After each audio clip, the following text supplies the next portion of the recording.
সিরাজদিখানে মহান বিজয় দিবস উপলক্ষে উপজেলার বিএনপি বিভিন্ন অঙ্গ সংগঠনের নেতৃকর্মীরা বিজয় র্যালি করেন।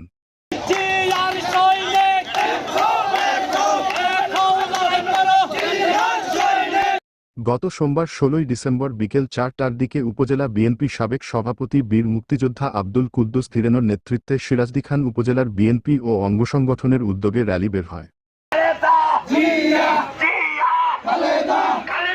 বিজয় র্যালিটি উপজেলা সন্তোষপাড়া ইউএনও পার্ক থেকে শুরু হয়ে উপজেলা পরিষদ ৩ রাস্তার মোড়ে গিয়ে শেষ হয়। বিএনপি নেতাকর্মীদের স্লোগানে মুখরিত হয়ে উঠে পুরো রাজপথ।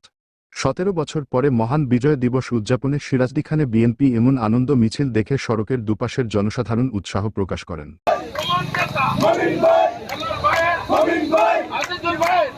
র্যালিতে প্রধান অতিথি হিসেবে উপস্থিত ছিলেন মুন্সিগঞ্জ জেলা বিএনপি সাবেক সভাপতি আলহাজ মমিন আলী।